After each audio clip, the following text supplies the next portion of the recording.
Kalimera, kalispera, kalinichta. No matter where in this wild, wacky, and sometimes wonderful world you might be, thank you for making the Highbury Squad part of your day. It's the last Monday madness of the season, and I couldn't think of a better wingman to join me.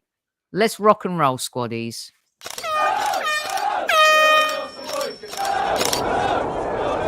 Mind the gap between the train and the platform. Please stand clear of the discussion doors. The next stop is Highbury Squad.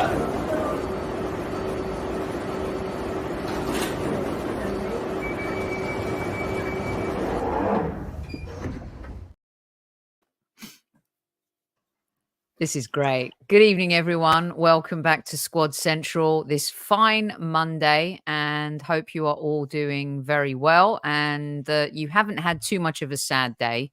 Hopefully the show this evening will put a smile on your faces if you have. And I have to say, the green room just now was one of my favorite moments of the entire season because, firstly, welcome back to Squad Central, Mr. Lee Judges. Bang! Can't do it as good as Kevin, but I'll do my best. So Lee gets into the green room and literally it's like the end of a broadcast on BT, TNT, Sky Sports, call it what you want. He's sweating, he's kind of out of breath. And it's like the player interview where you always think, why are you interviewing the players when they've just come off like playing forever and they barely can speak? And Lee was literally just that.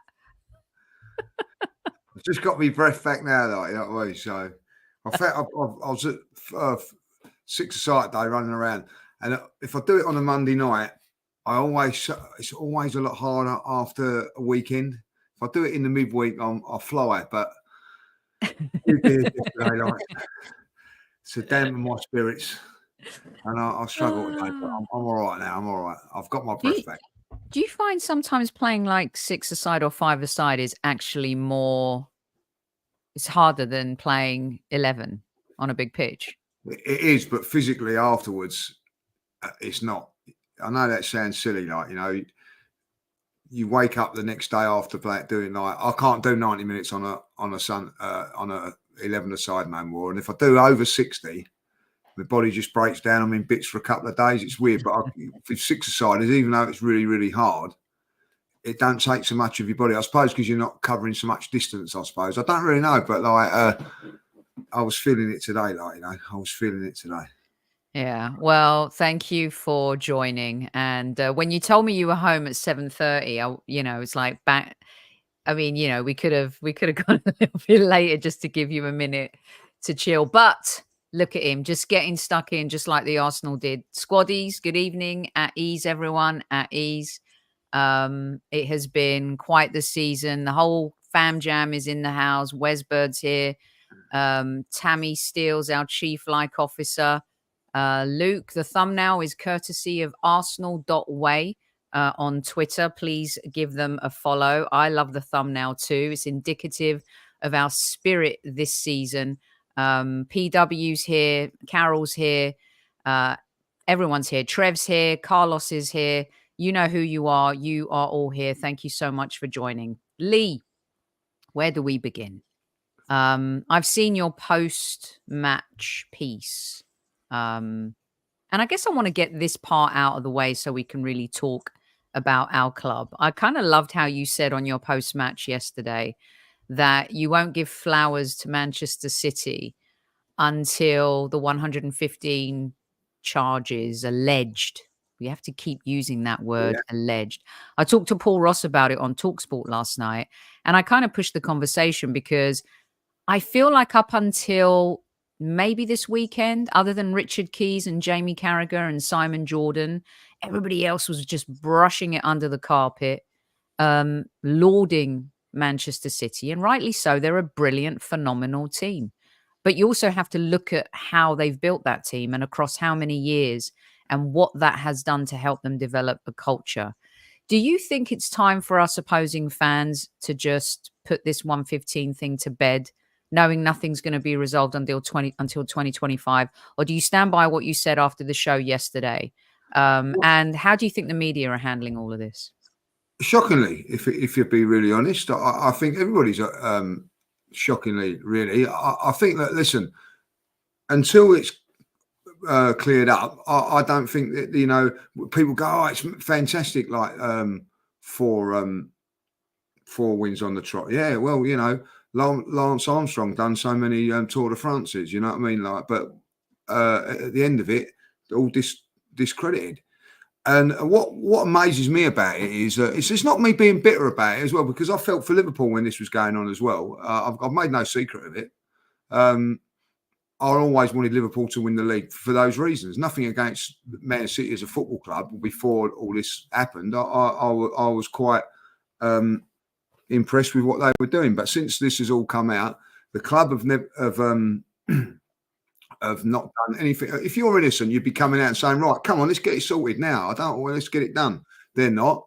I understand that they're making no attempt to even help or anything like that. You know, when I look at Nottingham Forest and Everton, they helped with the inquiry. That's why they got a little bit a couple of points shaded off, because they complied with everything. Manchester City have not been complying in any one of those charges. Now, at the end of the day, if the Premier League feel that they've done 115 things wrong, surely somewhere along the line, you know, you want to be made innocent and all that, like, you know.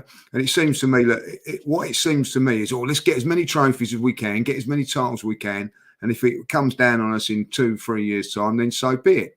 And I look at the way that Forest and Everton have been dealt with this season very, very severely and quickly, sharply, swiftly. And they've done things wrong. I didn't really think too much of it until Richard Keys come out and actually said what the charges were. They're very damning, the charges, Sophie. Really damning, like, you know what I mean? And it's like when Liverpool were are playing in this and challenging for the title, it's like, well, we want to buy, I don't know, Nunes, or we want to buy a goalkeeper or Van Dijk. Yes, they spent the money, but we're going to have to sell Solanke, or we're going to have to sell Oxlade-Chamberlain. We're going to have to sell somebody to make that work. So they've done that. Maybe lost a prospect along the way. I don't know, like, you know. But Man City said, "Oh, that's all right. We'll just do this and do that and carry on." And that's where I just feel it's wrong. Listen, this season I think they've done it right. You know, I think they know they're under investigation. Do you think they'd have got rid of Cole Palmer if all this investigation? I don't think so. They've had to do it this time, so they've sort of come down into the pack a little bit, and that's what's meant that the likes of ourselves can challenge them. Yeah. But yeah, I stand by it until they've proven innocent. Listen, if they're proven innocent and everything is squeaky clean, I will say to myself, what an unbelievable achievement what they're doing, because it is an unbelievable achievement. But at this moment in time, you know, the Premier League feel quite happy to say that, you know, we're charging for 115. You know. Yeah. I've left Archangel's comment up here because, you know, Richard Masters was at the Emirates, and it's really interesting because the US crew NBC also went to the Emirates, maybe because the miracle story would have been so much more interesting, but generally they go to where the presentation is going to happen. Yeah, more likely. Yeah. But Lee, is it I saw what Alan Shearer, I was a bit disappointed with Ian Wright's comments on Match of the Day, if I'm being honest, where he said it's not fair to this team. I see where he's coming from, but there are players in this team that have been there for quite some time. Pep Guardiola's been there for quite some time. I don't think anyone should be feeling sorry for Manchester City at all. They still, though, this is why I say what you want about what's happening off the pitch. He still has to get that team to win, and the players have to perform and be competitive to have to win. But then people will come at me and say, well, so if they've obviously got the competitive edge because of the investment and the way they've held everything up in the courts, one of our squaddies mentioned it too. how they've been able to control the courts. I sent you guys a thread in our WhatsApp group to read, in the sense of every and each step, and how they've been able to manipulate that is quite fascinating. But Lee, at the end of the day, they still have to perform and win, and they've done that now. Oh, 100%. I'm not saying that they don't, but they've done it. They've got players in the squad like 100 million. They can have £100 million player on the bench for 6, 7, 8 weeks, like 9 weeks of the season in Jack Grealish. I don't think Liverpool can afford to do that. I don't think Arsenal can afford to do it. I remember when they signed Ake for 50 million and they felt they weren't good enough, so they went and bought John Stones or somebody else come into the team. You know, Arsenal and Liverpool can't do those sort of things, Sophie. Like, you know what I mean? Like, if we spend £100 million player, it has to work. If we spend £65 million on a player, it has to work. They don't. If it doesn't work, okay, we'll leave him out, or we get rid, or put him on loan, or whatever. There's those sort of things to it. I get what you say about managing and things like that, and you know, begrudgingly, I admire him. You know what I mean? But at the end of the day, I think, you know, but I'm sorry, until that's sorted out, it's you know, it's not right. There are rules. You know what I mean? There's the rules are put in place for us, for everybody. Like, you know, if you break those rules, you have to pay the price. Now, why should 19 clubs play by the rules and one doesn't? And then when 2 don't play by the rules, they get punished.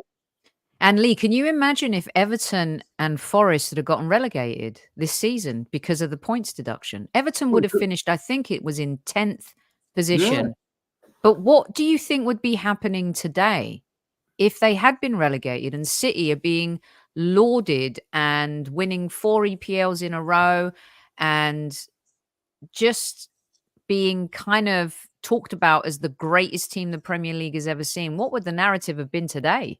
Yeah, well, exactly that, like, you know. And listen, if you also, when you say, oh, they're the greatest team in the world and everything like that, and really laud it, like, which we all could do, right? And then in a year's time, they get, no, like, it was all done, it was all cheated, it was we've been found guilty of 100 instead of 115, they got off, or whatever they get off, but they get done.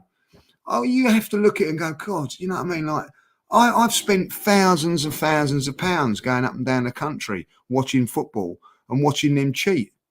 You know what I mean? I'll be like, you know, I'll be getting my lawyer to be putting in a little bill for it, like, you know what I mean, and everything, because I don't think it's fair. I'll tell you what, if they do get away with it, and I mean get away with it with a little slap in that, I really honestly believe that every football club should go, okay, class action lawsuit.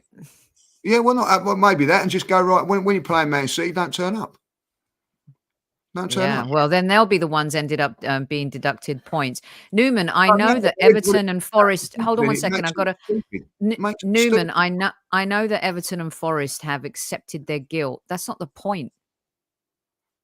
The point is that had this situation been a little bit different, and it is a what if conversation, it's massive. It's totally massive. But Lee, if teams don't turn up, they're the ones that pay the price. It's the same thing when we talk about, you know, we want players to walk off the pitch to combat racism and things like that. You walk off the pitch, your team is in jeopardy of losing points. At the end of the day, the sick thing about all of this is the instant gratification of football and winning at all costs. Yeah, well, I get that, but if you're making it a farce, and you just say, like, you do it, everything, I don't know what's going to happen now, Soph, because once you've punished Forest and Everton, and let's be honest, both those teams have gone through the ringer because of it, like, you know what I mean, right? And then you just say, oh no, we're just going to give you a fine and don't do it again. That is a joke. That is an absolute joke. So I feel the teams would have to say, no, we're not happy with that. That you either do what you have to do. Now, listen, if I know for a fact that one of those charges, is 3 points, because that's what's happened to Everton, and it's happened to Nottingham Forest. So if 115, like, you know what I mean, 4 times 3, That's a lot of points. Look what happened to Rangers, Lee. They went down 2 divisions. Yeah. Yeah. Well, look, we'll see what happens. And 50 points deducted for the next 20 years. I think that'd be sufficient. The other thing too, though, and all of this is alleged, of course, everyone. Yeah, but if you haven't heard the audio of Richard Keys talking about all of the alleged charges, it'll blow your ears off. It was unbelievable. It was unbelievable when I heard it. I didn't realise it was that serious, Soph. I really didn't. You know what I mean? When he called out the charges, and good up to him. I ain't got a lot of time. Well, he's not our mate, is he? No, he ain't. but he actually come out and said what should have been done months ago. And I think everybody should be saying it, like, you know what I mean? And and listen, Manchester City, I've never had a problem with Manchester City. I've always said that they're a big footballing club, but do it properly. Do it properly. Yep. It doesn't matter when Raul, we're not, you two genuinely think, did you miss the top of the show where we said you still have to manage a team, be competitive and win titles? But the point of the conversation is how you got there and how you're able to assemble that team to win those titles. So yeah, I mean, we're going to see what's it's not the charges are from 10 years ago. Stop the BS and get a proper manager. Hello, welcome, City fan or Tottenham fan. Good to have you in the chat. By the way, the saltiness. Let's get the saltiness out the way, right? Let's get this saltiness out the way. I have been going, some of my friends on Facebook are so irritating, Spurs fans. And I'm like, listen, you're mad. I don't even care what you think but yeah, I'm talking to you about it because I do care, I guess. It's the insanity of actually pointing the finger at us and talking about how we failed to win the league when even Liverpool dropped off early and we were the ones that took them to the end of the day. You not love this guy. Kev was sitting against the wall with other legends when George Graham gave them that talk, which I played on the show a couple of times this season. It's fine that people hate us. It's part of our history. I mean, this is why I wanted to win so badly as well. Could you imagine the breakdown and mental kind of meltdowns of people if we had won it? The fact that people who don't support Arsenal, I get people who are Tottenham fans. If you're an opposing fan, I get London clubs, whatever. But everybody else, why is everyone cheering for Man City? I just don't get it, Lee. Do you? Because I'll tell you why they cheer. Because they're jealous. Because they know that if Arsenal win it, their club could be doing it as well. But if City win it, we can't compete with that. We can't compete with the money and everything like that. But if an Arsenal or Liverpool win it, well, if Liverpool can do it, why can't we do it? Why aren't we doing it? And and I think that's it there in a nutshell. Also, I have to say that with Arsenal at the moment, since we've been more successful and winning a lot more games, there has been a little bit more nastiness coming from from teams. West Ham was never like that, but it is now. Obviously, that helps with the Declan Rice thing. Obviously, Tottenham is Tottenham, but even Everton were cheering on Man City on Sunday, and I've always felt that we had a good relationship with Everton. Manchester United rivals are Manchester City as far as I'm concerned, because if I'm quite correct, Manchester United and Manchester City are in the same city, but there they are. Really enjoying that Arsenal have lost the title. Yeah. So I mean, I get Tottenham, like Gaz. Thank you for coming in and spending your time with Arsenal fans this evening.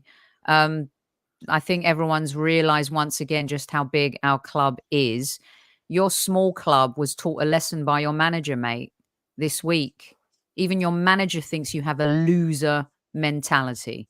So go have a cup of tea, put your feet up, relax, and enjoy the rest of your show. Sorry, Lee, didn't mean to interrupt you there. No, but listen, I get it with Tottenham. I understand. If anybody, I haven't got a problem with Tottenham fans having a dig and all that. That's part of what you brought up. And we were talking about this the other day.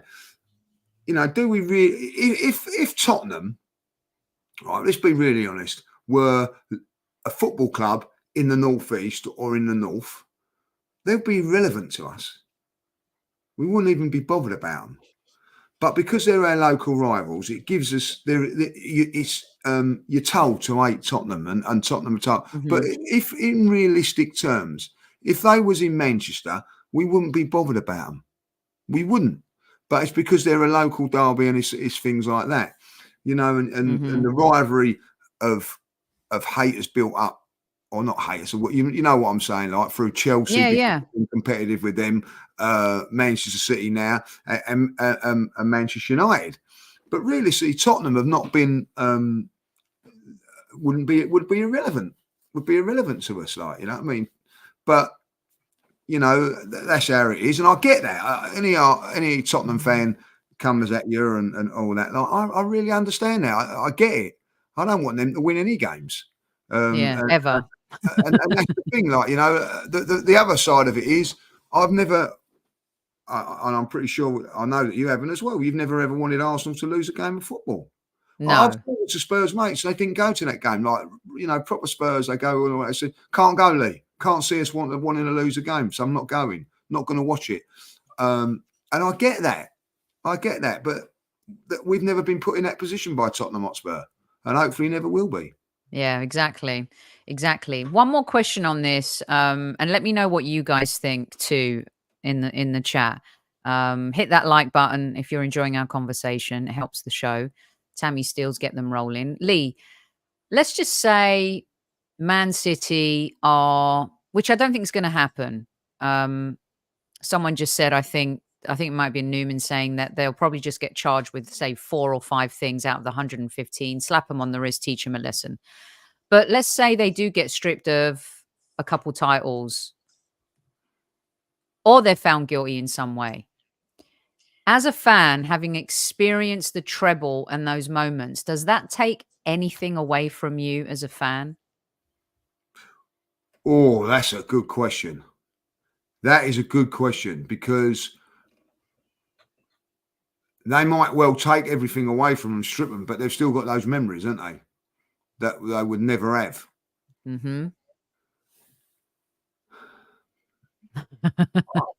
That's a very good question. I don't think as a fan you'd be tarnished by it, would you? I know that's me sounding bad. You know, you'd look at it and go, well, we had a great time, so be it. I think people look at, like, Lance Armstrong is a good example. Ben Johnson, the 100 meters. People see that. They don't see them as winners anymore. They see them as just pure cheaters. Maybe in individual sport, it's different than a team sport, but I don't know. It would leave a little bad taste in my mouth. Yeah, I'll ask a question. Who won the Olympics when Ben Johnson cheated? Do you know? After Ben Johnson got disqualified. Yeah. I don't remember who it was. Funny? Isn't it funny you don't remember? I don't remember that, you know what I mean? Who comes second to Lance Armstrong in the Tour de France? I don't know. I don't think people even know who comes first in the Tour de France unless it's Lance Armstrong. So Carl Lewis got it, like, you know what I mean? No, was it Carl Lewis? I don't know. Wow. You know what I mean? Like, there you go. But that's what I'm saying. So it doesn't mean as much, does it? Well, no one's going to remember that we came second this season. No. And the flip side to that. And if they said, right, we're stripping them the title and all that, I don't want it. I don't want it. You know what I mean? Like, at the end of the day, it's not, you know, we give it a good go against them this season and we come short. If they strip them of the titles and all that, then just take them out of their history, you know. But I also have to think, like, the Premier League, come on, like, you've let this go on for, was it 2 years now? You know what I mean? How many more years you're going to get it on? And why is that CO at the Emirates? Why? Because they know they're not happy with the situation. But, you know, it's it is what it is, and you have to accept it, I suppose. Exactly. Right. Let's get stuck into some of our stuff, shall we? This team this season, my goodness. I guess my key question to you before we get into some, I'm going to want Lee to share, and get ready, you guys. We're going to talk about player of the season and moments and things like that. But before we do that, we just talked about kind of finishing second and stuff. And look, that conversation about the alleged charges and cheating and comparing sports, I get it. It's not easy. It's not an easy conversation to have. It's very uncomfortable. But each cheating comes in different forms, different shapes, different sizes. There's no doubt and no denying that Manchester City are a phenomenal football team. What Pep Guardiola has done as a manager is incredible. The fact they have so much talent, the way they've been able to just season after season masterfully finish and close the deal. That's something that we have to learn as a club. That is our next step, is always be closing. You know, we've gone from losing out on a Champions League spot to challenging and failing last season. This season, I don't think it was a failure in any way, shape, or form. I felt like we just got beaten by a superior force. So, with that said, Lee, with all of the accolades, with all of the stuff, the goals, the you know, all of the great stats that we've seen Arsenal this season, when you even look at this, is amazing, by the way. Past champions, when you look at games won, points, goals per game, I mean, the stats are ridiculous, and we still didn't win the league. Do the records mean anything if you don't win it all and finish second? Yeah, I suppose they do to a certain degree. I suppose they do, because, you know, it is all about getting over the line and winning at the end of the day, isn't it? The unfortunate thing with all those records, there's 5 defeats in there. When Arsenal won the league last time, there were none. So there's always something you can improve on. I think at the end of the day, if you looked at everything and you said to me at the beginning of the season, how many defeats do you think you should have to win the league? I would say it's probably 4. So we're one over that. You know, if you want to get Champions League, so if you can afford to lose 10 games, but I don't think you can afford to lose many more than 4. City lost 3 this season, and the difference between us and that fantastic team there is the home form. You know, we dropped too many points at home, where City are you know, unbelievable at home. So when people say to me, can we improve? I don't know if the team can improve that much, if I'll be really honest. You know, if you say, right, well, who are you going to swap out of there to make them better? It's a tough ask, because they're all very, very good players. But what they can do is just improve on that home form a little bit. And if they do that, you know, like beat Fulham when they're with 10 men, or beat a West Ham that they should do, there's 5 points there. That takes you to the title. So it's fine margins.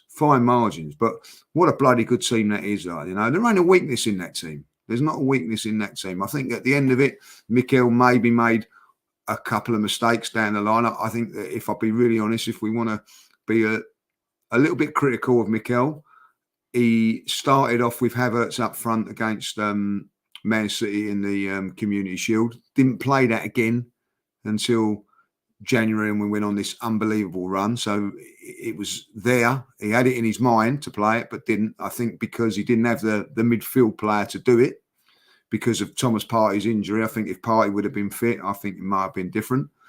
And that game between the Bayern Munich games and the Villa game, I think a little bit of inexperience, where he's not managed Champions League before, and that game there maybe undone him a little bit. So just a little bit of experience. We'll get that experience. I honestly believe that these players will learn from it. Mikel will learn from it. And to go through the whole season, I've gone to every game this year. I've been very fortunate to go to every single game. I've come out of the stadium once, Sophie, once, when I felt let down by the players, and that was Fulham away. Otherwise, I felt like, you know, we was a little bit unlucky here, could have done this, but then we was all. That was the only time I've walked out of a stadium thinking, do you know what? We got what we deserved today, nothing. But in all the other games, I think we could have got this and got that. So I think we're on the right track. I think with the manager, I hear people turning around and saying, oh, if you don't win the title next season, they've got to sack the manager. All right, okay. 134 years we've been going, I think. We've won the title 13 times. It's not easy. It's not easy to win the league. you know. So I do think that we've got to get better in the cup competitions, go deeper in them. But for me, Mikel has turned it around. Look at that atmosphere in that ground yesterday. Like, you know, I've never seen nothing like it. Never seen nothing like it. Even through the great invincible days at Highbury, never like that. Never rocking like that. So the away game at Man United was an absolute pleasure to be in. I know it was pouring down rain outside and no one wanted to go out and get wet, but that atmosphere in that stadium, we were singing on our own. Like, it was empty apart from us. Full away end singing, and it was just unbelievable, and it was just an unbelievable experience on Sunday as well. I'll be really honest, I didn't enjoy the game Sunday. I didn't really enjoy the game. I don't know how everybody felt about it. I just didn't really. I didn't either. I didn't. A really difficult watch. Yeah, but it was the last game. Like, you know, there was. How can I say this? I'm disappointed. You know, I felt like we lost the game yesterday, even though we won it, because I knew that there was the trophy in there. I knew there was the Palladium, you know what I mean, with all like Premiership winners in there. I knew it was in the stadium, like, you know. And I know that we've been mocked for that, but that has to be there just in case, you know. That's the Premier League, not us. They have to do that. They had to do that, you know what I mean? So they couldn't have an helicopter flying up and down the country, could they? You know what I mean? And just drop it off at some stage, you know what I mean? Look, they could have done it when City scored after a minute, I suppose. But listen, I think that took the air out of the stadium. Yeah, it did. But we know we got the players going again. And listen, I honestly think that if you was an away supporter, I don't know how the Everton fans feel watching that. They must have thought, wow, this is different to what it was like when I come here a year ago, 2 years ago, 3 years ago. And I have to say, I'm proud of Arsenal. I'm proud to be an Arsenal fan at this moment in time. I'm not pump up my chest. Yes, I'm an Arsenal fan. And I have to say this, Sophie, you know, and I've said it before and I'll say it again. There was a time when I did not like some of the Arsenal players, if not the whole lot of them. I agree. I cannot say that about any one of them now. It wasn't so long ago. Look at this picture, Lee. Wow. Look at this photo. Because when you look at, and you've kind of summed up how the 23-24 season book read to you. But when you look at this photo and you talk about, we're past the process phase for me. Everyone who listens to the show knows it's trust the process, trust the progress now. And now next season, it's trust the success. We're in that phase now of, you know, you've got to, sports is finite. The windows are short. It's all about the inches. And I spoke to the squaddies last week. How are you going to make up the inches next season? What are you going to do in order to do that? Because you're fighting a juggernaut, exceptionally talented team with one of the best managers we've ever seen. But Lee, when you look at this photo, you go hit there to here, right? And you look at this photo and then you also kind of look at partnerships from that photo to, you know, having this guy, having these two, having this. And for those listening on audio, I'm showing pictures of Gabriel Saliba, the defense, Benjamin White, David Raya. Like, when you kind of see how, I mean, just this, talk to me, Lee. When you look at this, look at that. Well, it's incredible. It's incredible. Showing a picture, everyone, of Emery with the team before Arteta took over and who is still part of it. Here, part of it. Go on, Lee. Yeah, and I look at some of the players there, and you know, how can I say it without being horrible? I used to go on the away ground. Just say it. So I used to go up and down the country thinking they might win games. It's incredible, like, you know. So and one was disappointed and upset when they didn't. And now I look at the team that we've got now. Wow, you know, it's completely different. You know, there's some players in there that I liked. I'm not gonna say that there isn't, but Xhaka, only in his last season. Let's be honest. Yeah, Granit Xhaka was one that I did, but El Nini, I've got to say, you know, not you know, but what I like about him was a proper clubman. You know, but like, you know, even Smith Rowe at the back there don't get much games now, does he? Eddie don't get many games now, so it's really like, you know, none of them really, is it? At the end of the day, that are getting into that team. Smith Rowe doesn't make up the inches to give us a title, Lee. No, he doesn't. No, he doesn't. Like, you know, and he done very, very well for us. And at a certain time, he done well. And some of those players there, that, you know, so I just see someone said Lacazette. You know, they've done a job for us to get to a certain stage, but to get to the next level and where we are now, none of them would be even near it. None of them would be. No. I mean, name me a player in this team other than Saka, who's pictured here, and Martinelli. Nobody gets in that team today. No. Not even Aubameyang. No, Aubameyang doesn't. Xhaka might, based on his last season, but not previous seasons. Might do, but then again, if Partey's 100% fit, you'd go Partey and Rice. I think you would. Mm-hmm. Martinez, is he there, or is the goalkeeper there? I don't think. Who's the goalkeepers? I can't really see that. It's Leno, and who is that? Do you know what? I can't make them out. Got to be honest. No, but Martinez isn't on there, is he? Is he on the right? Does he look younger and he's got more hair? I think it is. Next to Reece Nelson.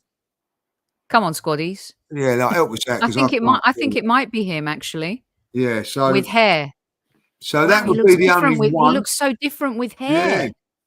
Yeah. It would be the only one. Why, he's aged. Freaking hell. When was this Well, that's what happens when you leave the Arsenal, isn't it? I would say that he was. Guendouzi was a good player, but like didn't suit the system. No, he was a punk. Yeah, so you know you've got to have a good attitude to be at Arsenal. You know, so I would say probably Martinez would be the only one. Yeah, and that would be debatable. That'd be debatable. Yeah. All right, let's get stuck into a few other things. I can't believe how different he looks. That's really crazy. Really crazy. Okay. Do you think that we will always be, do you think we'll ever be the bride whilst Pep is manager of City? What do you really believe, Lee? I want us to win it while he's here. I want us to win it. I think we'll win it next year. I really do. Whether you can call me deluded or whatever, I think Arsenal were the best team in the league this season, but they was more experienced. That's what I feel. That their experience, more than their talent, got them over the line. I think our experience just let us down a little bit, like, you know, mentality, you can say that, but I'm going to say experience. I think it's a better word. I think that we, there's a couple of games where experience let us down. So I think that if we get a couple of good players in next season, just strengthen the squad. And I mean, when I say strengthen the squad, we get players in that are going to be starters, but then the players that are in this team now would become squad players, which is very difficult to say. I'm not going to say which ones, but I would do that. Another 3 signings, and I think we're ready to go. Because I think if you really look at it, people like Nelson and Eddie, who I've got a lot of time for, and you know, because they're homegrown and whatever, they've not hardly played 8, 9, 10 games since. You know, so I would look at it. You need to bring those players, particularly if you're going to go for deep in cups as well, Sophie. So I think that if Arsenal recruit well, I think that they're a go. And I will say this: when we won the league in 97, 98, we didn't win it again until 202. So we went to, you know, like 99, 2000, 2001 without winning it, and then we went again, like, you know. So there might be some tough times, and that's what I look at. I remember looking at it, and we were, you know, we missed out to Man United on a couple of occasions, but we've got to go again. And it's hard to go again. David Hillier was saying on the show a few weeks ago that he fears for Arsenal in a third season, having come second, and missed out. He knows, like, even when he's injured and he wasn't playing, he was watching from the sideline with the grind, what it takes. Can you keep players engaged and committed? I think Mikel Arteta's the right manager to do that, but it's not. This is why it's insane what City have achieved, regardless of what's going on off the pitch, to have that insatiable appetite to continue to come back, and maybe, albeit but a penalty shootout against Real Madrid, they could be going for a treble again. Do you know what I think? That is incredible. That is absolutely incredible that they've done that. It's incredible that they have maintained the desire, because I think it can go off a little bit. I think even with Arsenal, you know, when you look at it, 89, we won it in 89, lost it in 90, won it in 91 with one defeat. And then the following season didn't back it up. Like, you know, I don't know why that wasn't, when you look at it and think how good a side we was. And you have to say, in 2004, when we went invincible, we didn't back it up the following season, which is incredible. And I actually think in 2002 was an unbelievable side. We didn't back it up in 2003. So you have to admire that, and I have to admire the desire and enthusiasm, if you like, of Pep when he does that. You know, where he gets it done and he keeps everybody up, and you know, and he manages 18, 19, 20 superstar players and gets the best out of them week in, week out. So that side of it, unbelievable. Yeah. And that's where, you know, you have to tip your hat to him. And if I'll be really honest, and I don't, and again, I don't want to criticise Mikel when I say this, because it's not a criticism. If Pep was managing us, we win the league. That's the difference between things as well. I think, you know, he's the what's the word? He's the king, isn't he? He's done it all and all that. Like, we're still with Mikel learning a little bit, but I do think that there is a chance that Mikel could come as good as him. I really do. It's interesting. Good evening to all the Spurs fans in the chat. Good to see you this evening. Hope you enjoyed your season. Make sure you know the theme tune to the Europa League. Very important. Very important that you know how that tune goes. What's interesting with Mikel is, you know, you talked earlier about Havertz and the 9 versus the midfield, the Villa game in particular. We can point to all of that. City can point to games they didn't win. Liverpool can point to how they kind of fell apart towards the end of the season. But the truth is, you know, one of those Fulham games, we'll have dropped 6 points to Villa. We win our home game, or we don't lose, that we're champions, but we're not. That's not how football works, you know. And at some point, we have to be able to close the deal. And before we get onto some awards here, and yes, we're going to give out awards. It's been a fantastic season. Lee, I think what has helped other Arsenal teams in the past is the taste of winning in the domestic trophies, the domestic cups. I like to shoot for the moon, but I also think landing on the stars first is okay. This team gets an early, and I want it to happen early. The League Cup, for example, finals in February. You've still got a few months left of the Premier League season. The FA Cup comes late.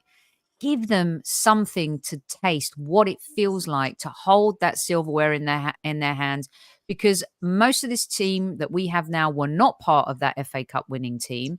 Sure, some players have won things with other clubs, but together as a collective, they haven't.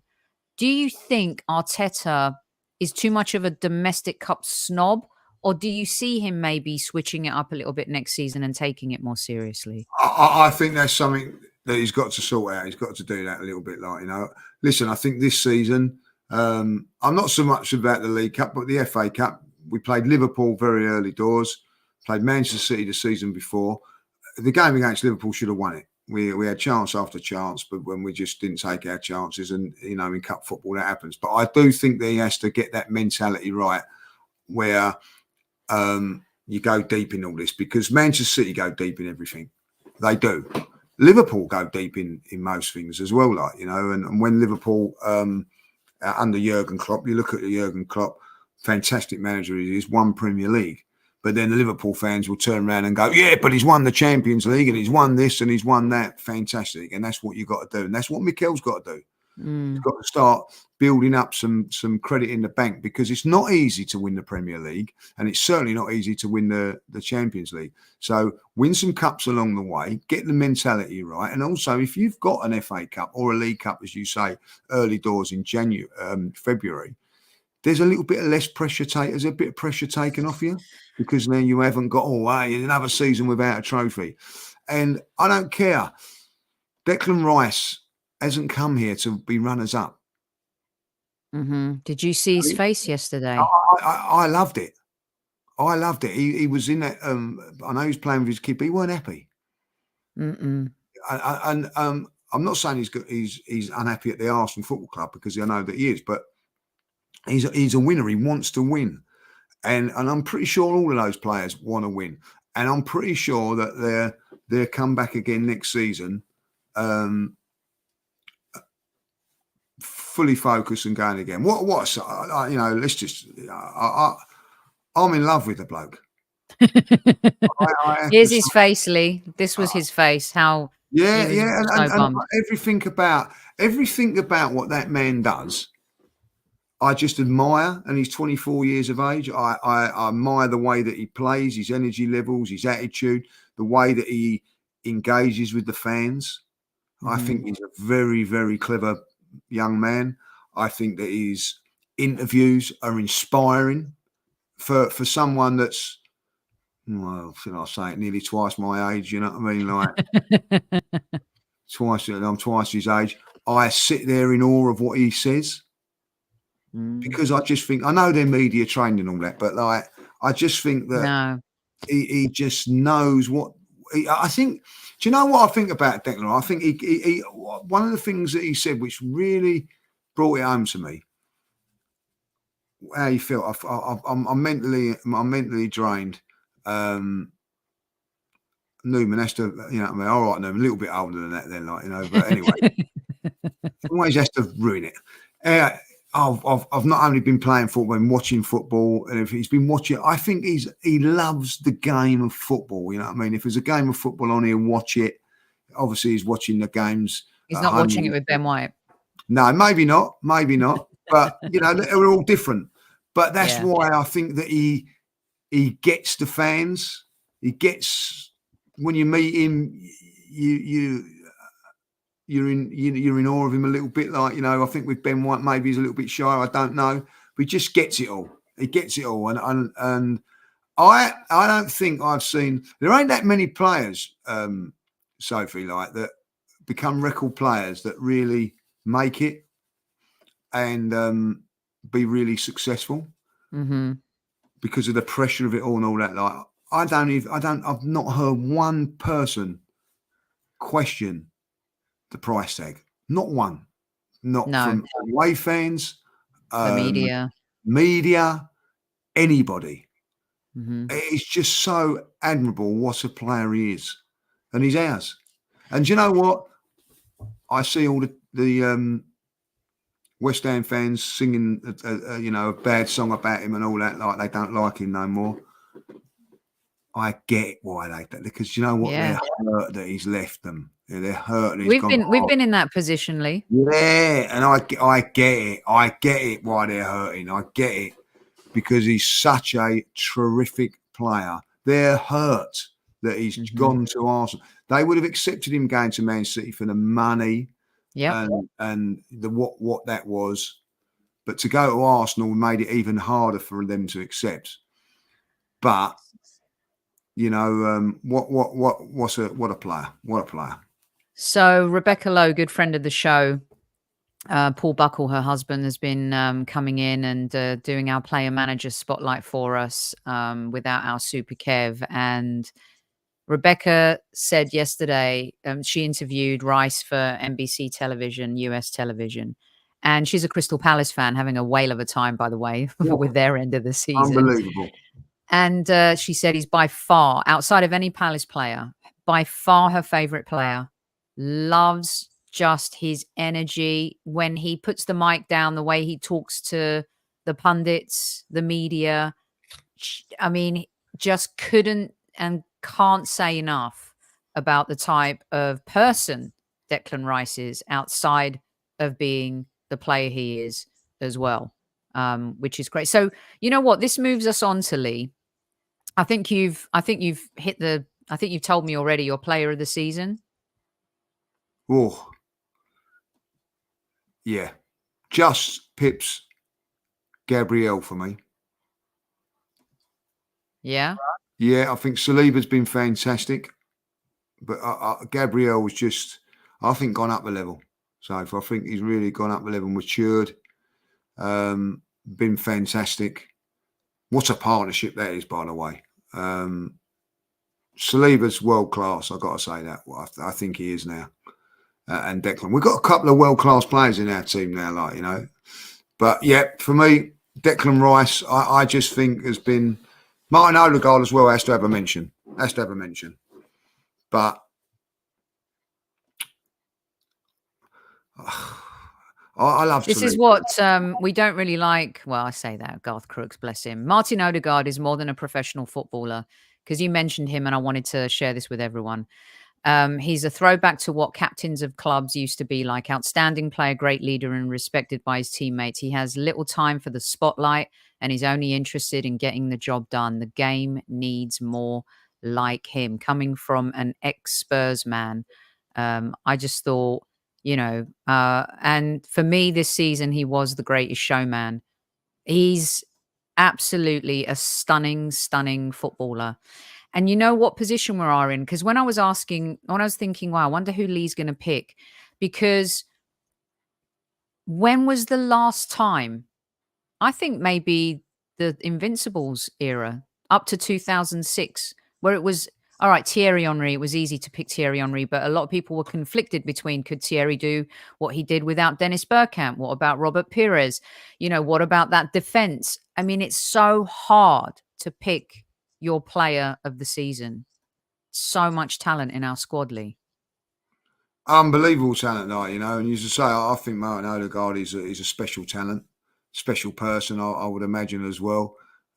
Works for the team. As it happens, there was a lot of people questioning the captaincy, like that. Like they question a lot of things about Mikel, but spot on. I think that he's grown into a captain as well by his leadership qualities. Just come off the game yesterday, and then has been told to make a speech now.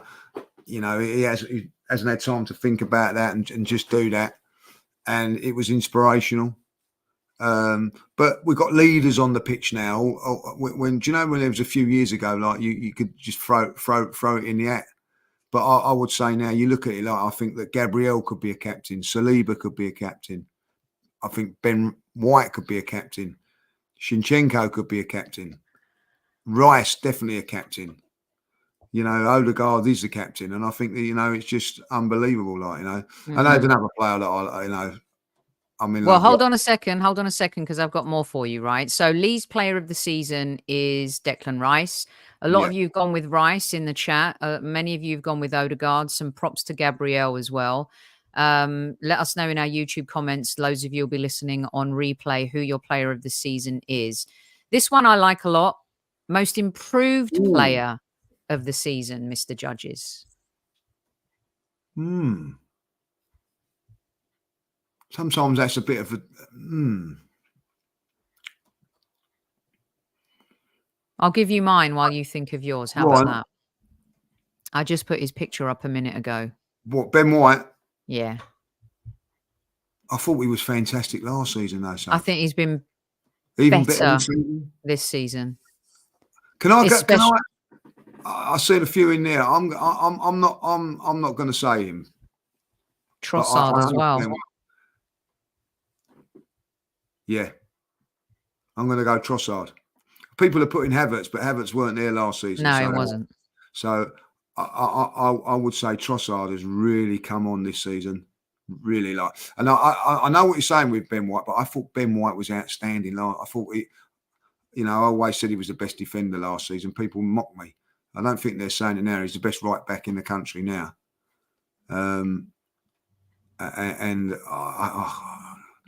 Gabriel's a good shout as well, by the way. Gabriel is a good shout.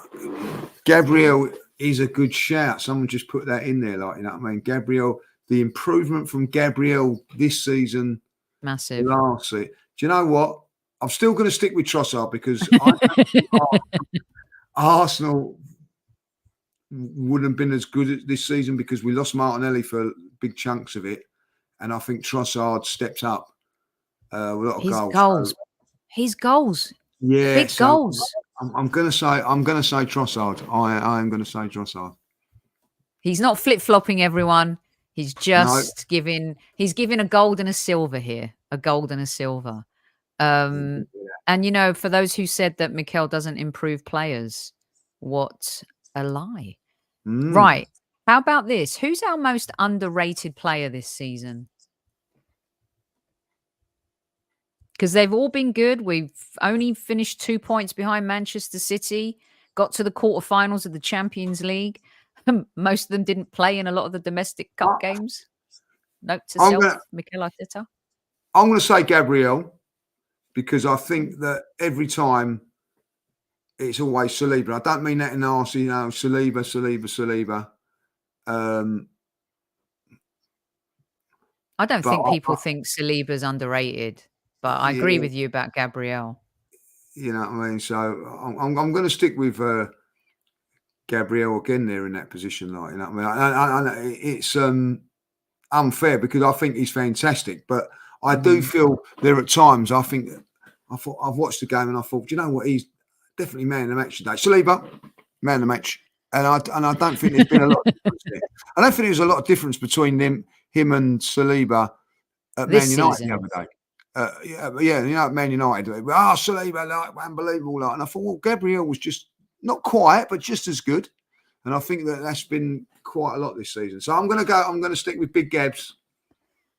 We got a lot of Gabriel. We've got Kai. We've got Jorginho. Jorginho's a good one. We've got Tommy or Jorginho, another Tommy. Kivior has a few votes. Jorginho again, but I'm going to go, and some people may be surprised. David Raya. To come into the team under a lot of spotlight and headlights. Yes, he had some blips, but behind the best defense, and the defense is 5 players. It's not just the back line. Well, we always talk about David Seaman when we talk about our great teams, right? To be behind them, the pressure on the goalkeeper to be as good as them or as close to as good as them as you possibly can be without making mistakes. A goalkeeper's number one priority is to eliminate the jeopardy and the mistakes, right? And he made a horrific mistake at Tottenham. And my respect grew for him. And I think he had a seminal moment with the fans with the Champions League penalty shootout. That was a big moment for David Raya. That is when everybody kind of rallied around him and was like, wow, you can't not, right, in that moment. But to bounce back from that horrible Tottenham mistake, because for me last year, despite the Southampton mistake, Aaron Ramsdale was, I think, one of our most underrated players. I think the way people shit on Aaron Ramsdale is obscene, if I'm being honest. So I'm not looking at this from my rose-colored glasses favorite players like Benjamin White, Tomiyasu, Ramsdale that came in that season that helped rebuild our culture. I'm looking at it from the point of view that David Raya had a massive impact on our season. And I think now there are even some fans kind of dumping on him a little bit. Lee. I'm still not convinced about his shot stopping, but I think he's other stuff all around it. You know, like it gives us a sense of calm when the ball goes back to him and all that. Like, you know, yeah, he's made mistakes. All goalkeepers make mistakes, but I don't actually see like the you know, even like against Everton, the one he's beaten when he hits the post. You know what I mean? He's got to start making some saves. I think he's better in that sort of calming influence than Ramsdale. But shot stopping Ramsdale all day long. But listen, he's come in and he's done the job. You know what? Shown good mentality. Good mentality. He really has. And Raul, I know it's funny, right? But this just shows you, like, I've been on national television and radio saying I got Mikel Arteta wrong 15 months in, and I just couldn't see it. I couldn't. And I think there are a lot of us that couldn't see it. And there's nothing better to be wrong when things go right. You know, and David Raya, I'm not saying I got it wrong. What I'm saying is what I've been clear with you guys is I don't like the manner in which it happened. Doesn't mean that I don't think David Raya is as good as Ramsdale, or if you can combine the two, you get the perfect goalkeeper. But you have to give credit where it's due. Yeah. He gave a lot of stability at the back, and, you know, he really helped the team. And that's just that's my truth anyway. Yeah. Okay. This one might be easy. Let's see, Mr. Judges. Most disappointing this season. We're not being negative. We're just calling it as it is. All right. Well, he's still up there as my favourite. And I'm going to have to say Martinelli. I think like he'll bounce back. Injuries have probably paved a little way of that. But I think that he would have been. I'm a big fan of his. Like, I just don't think he's gone on the way I expected to this season. But he bounced back. I thought he played well yesterday. But injuries have taken their toll a little bit. But yeah, I think he needs a good summer when he win the Cup of America, and he'll come back full of confidence. And I'm going to back my man. Raging. Stop raging, the whole team. Jesus, you're funny sometimes. We've got Zinchenko's in the house, mostly Martinelli's. We also have Thomas Partey as a disappointment this season. Jesus has received a couple of votes in terms of being disappointed. Martinelli and Jesus and Partey, all injuries, right? And just not really finding their feet and their form. But most of the chat, the squaddies, agree with you that Martinelli is probably the most disappointing. And I would agree, because when you deliver so much and you've been such a firecracker, you know, it's tough. I'm happy that he made the Brazil squad for Copa America, Martinelli. Jesus did not. I mean, Jesus could probably use the rest, because he bounces back slower from his injuries, doesn't he, Jesus? He needs more match time, Lee. Yeah, and also like Russ put a good point in there. It's more niggling. Russ has? Yeah, Russ has. Which is a shock.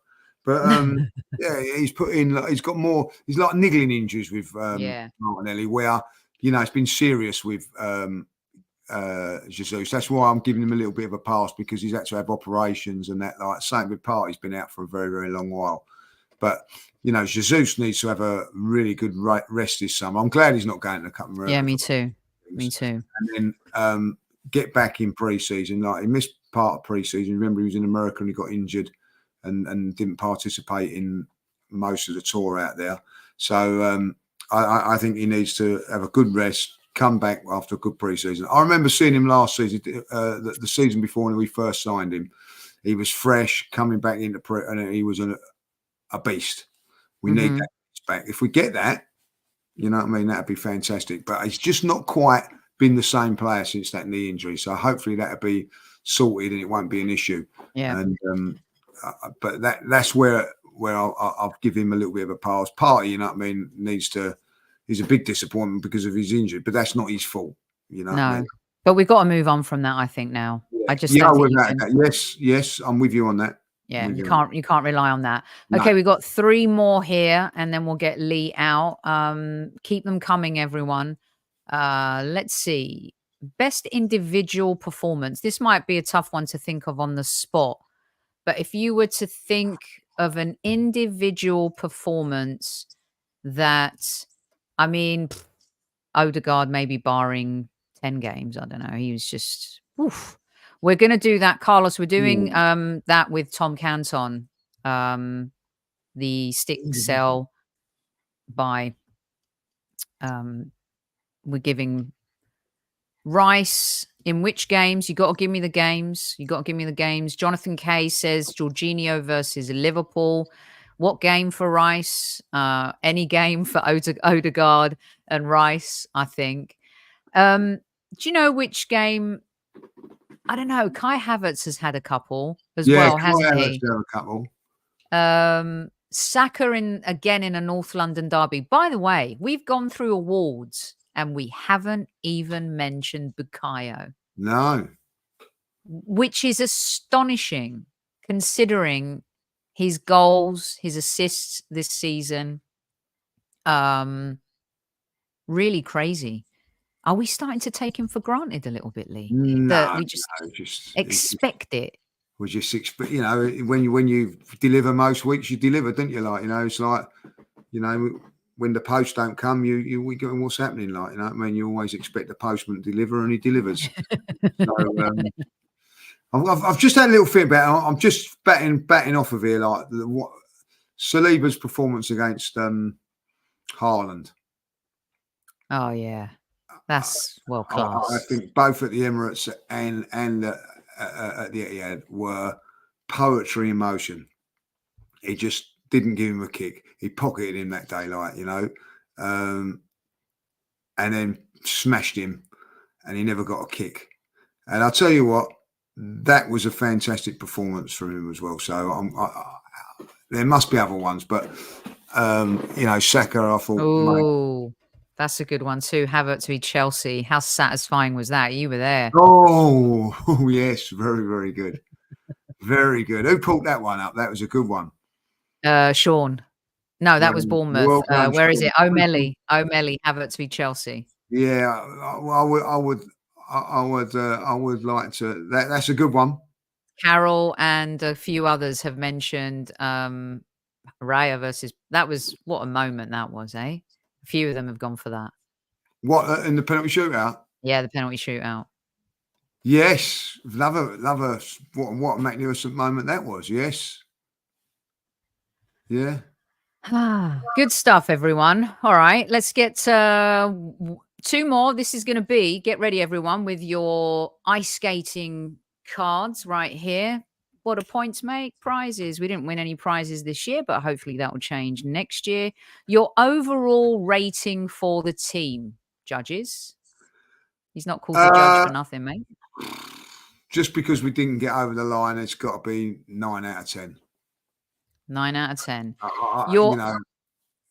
would have been, if we'd have won, it would have been 10 out of 10 because I just think they've been magnificent this season.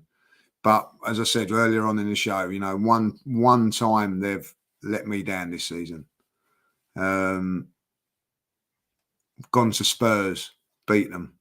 Gone to Man United, beat them. Gone to Liverpool and drawn. Gone to City and drawn. Beat them all at home. City at home, beating Liverpool at home. So smashed Chelsea at home. Didn't play that well against Chelsea away from home, if I'll be honest. It's been a couple of, that was a poor performance up until Declan Rice scored that goal, won the goal.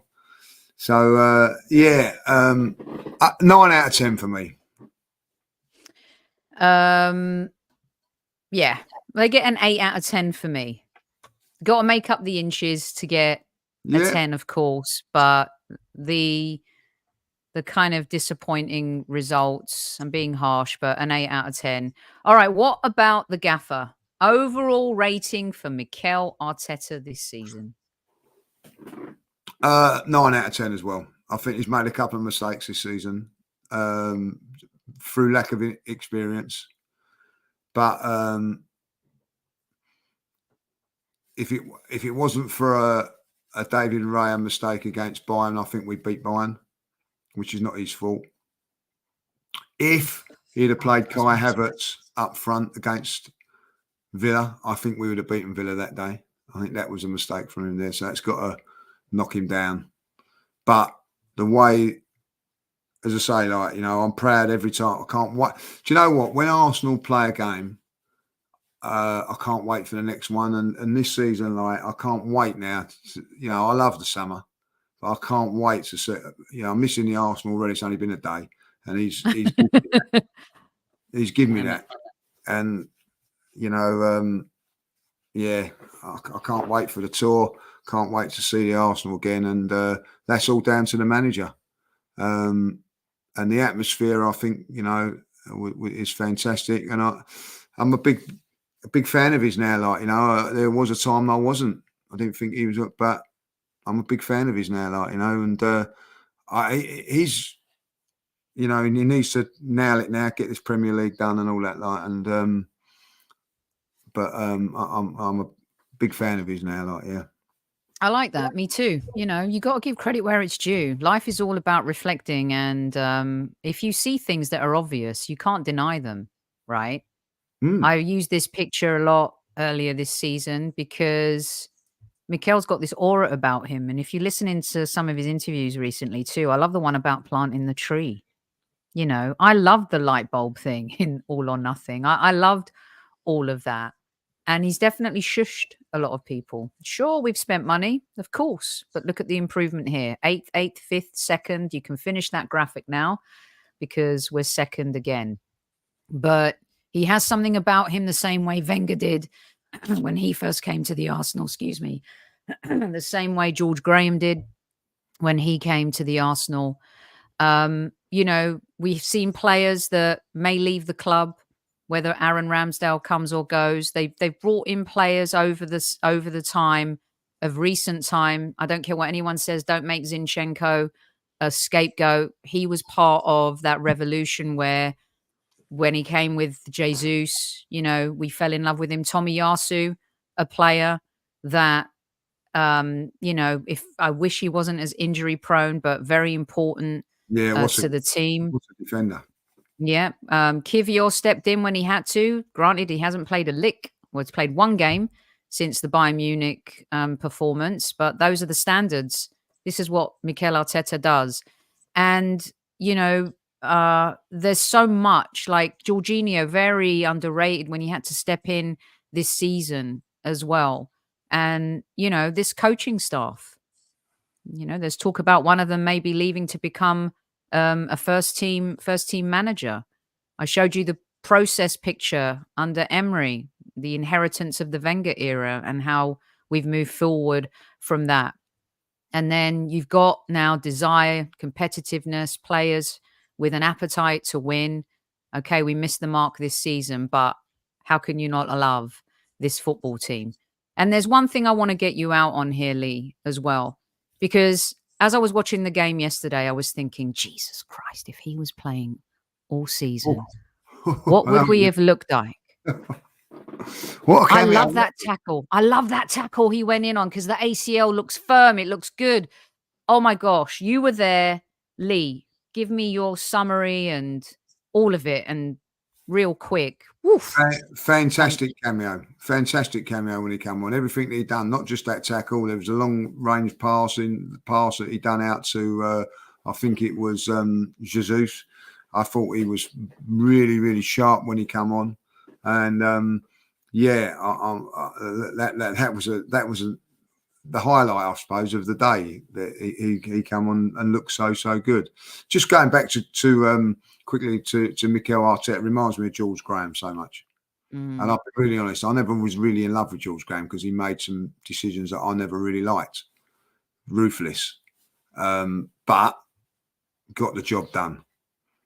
And I see a lot of what George was like in Mikel. I do. Not in the way they manage and all that. Just reminds me of some of his decisions that he makes. I didn't agree with getting rid of Charlie Nicholas. Didn't get rid of, John Lukic at the time.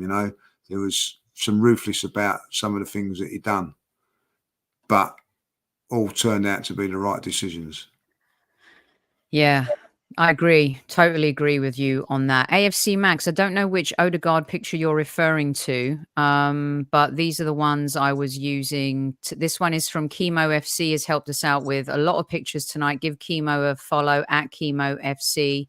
AFC Max, you can find on Twitter as well, has been very kind. I'm going to do all the big thank yous as well. You guys, you've been amazing. It's been brilliant. You know, Gunner Balls, Can't Draw Arsenal.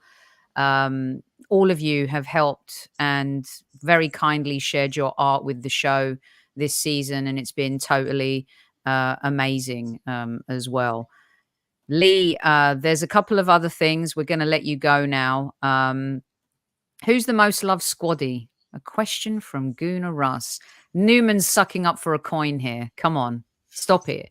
Until Super Kev says so, you ain't getting one. Yeah, Newman is my favourite. I've got to say that. Oh, come on, really? I know Kev won't be happy about that. No, he won't. You better watch your math, son.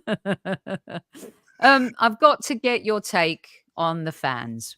You have been a football club doesn't exist without the fans. And it would be remiss of me to not close the show by talking about our fans from all over the world who've spent thousands and thousands of dollars and pounds and euros and cents and yen and drachma.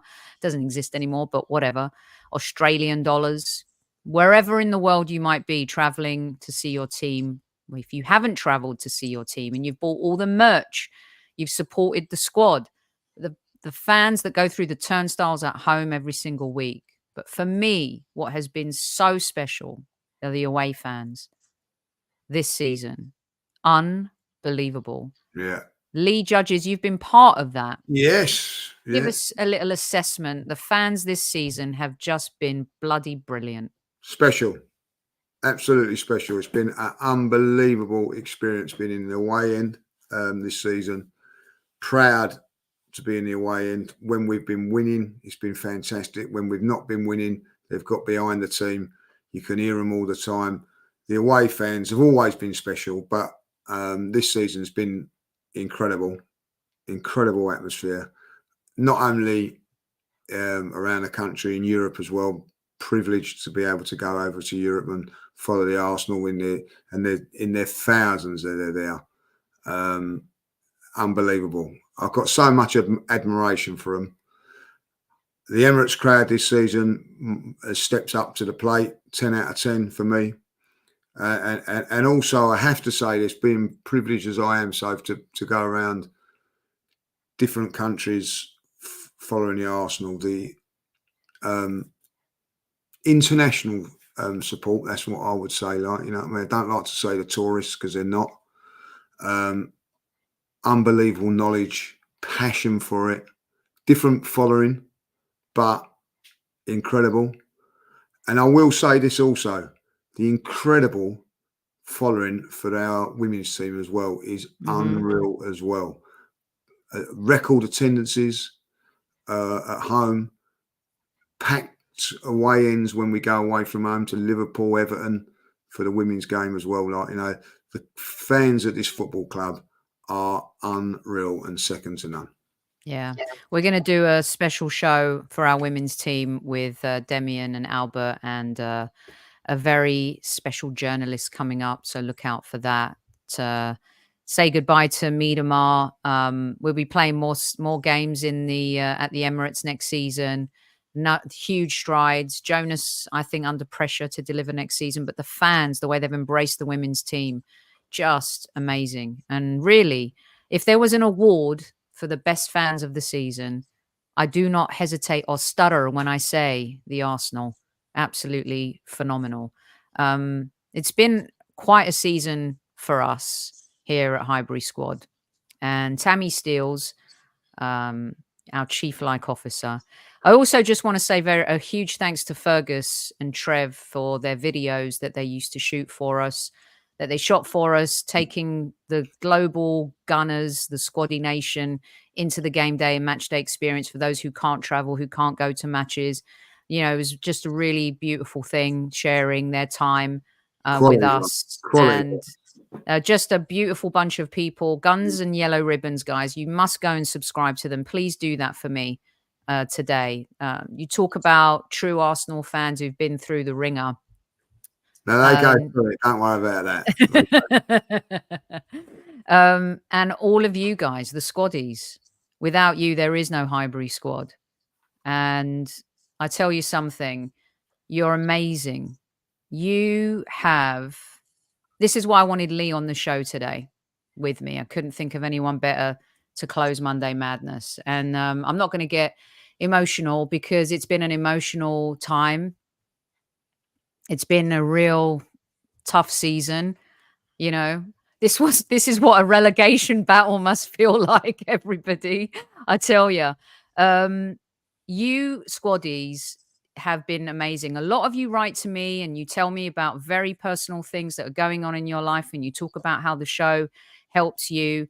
And one of the things I've always loved about this platform are the friendships that have been cultivated from all cultures and all corners of the earth, how respectful you are to each other in the chat, the beautiful conversations you have before and during and after the show.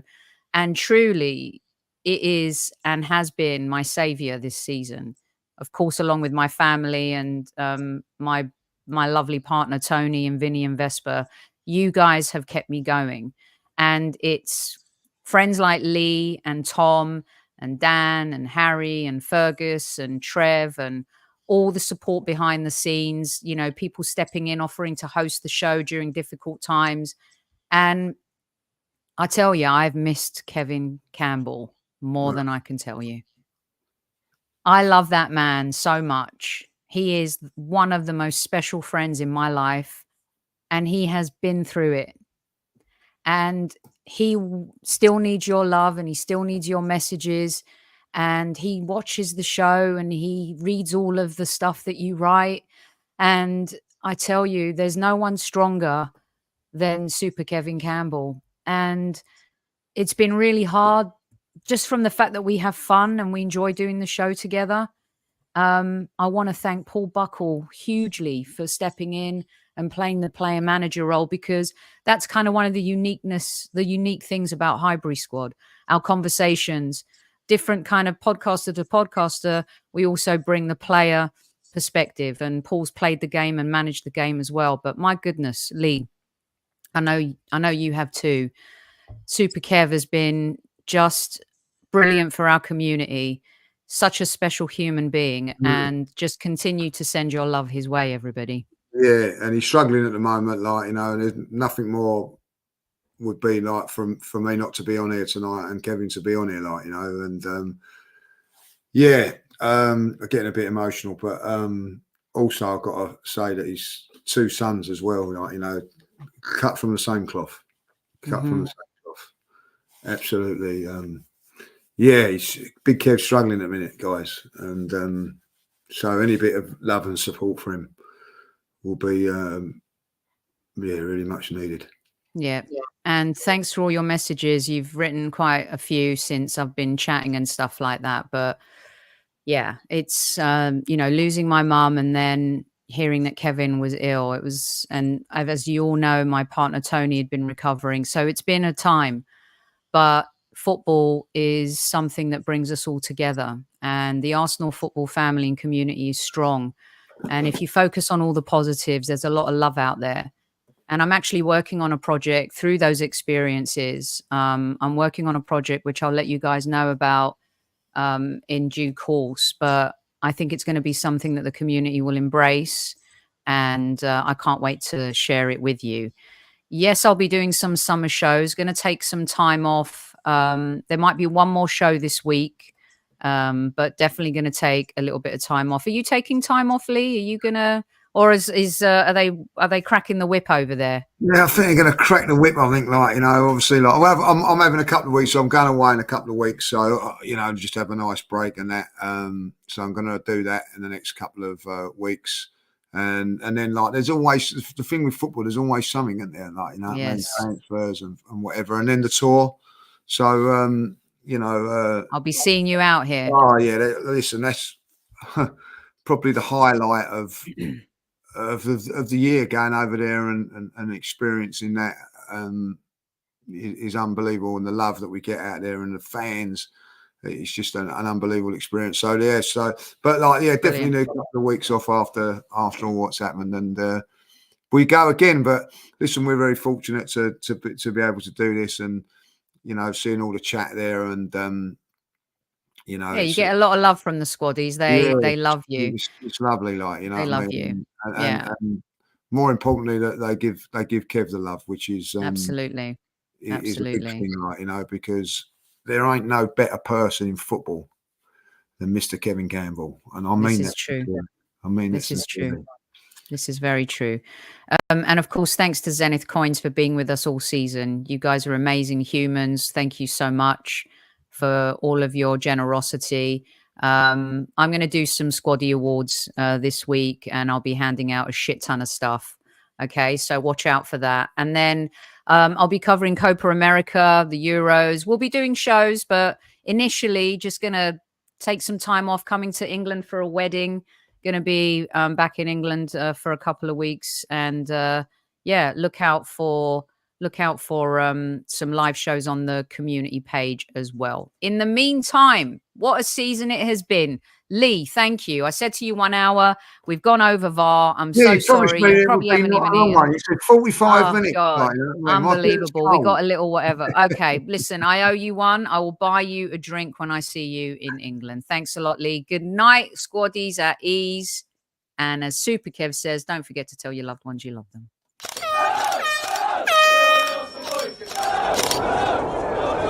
Mind the gap between the train and the platform. Please stand clear of the discussion doors.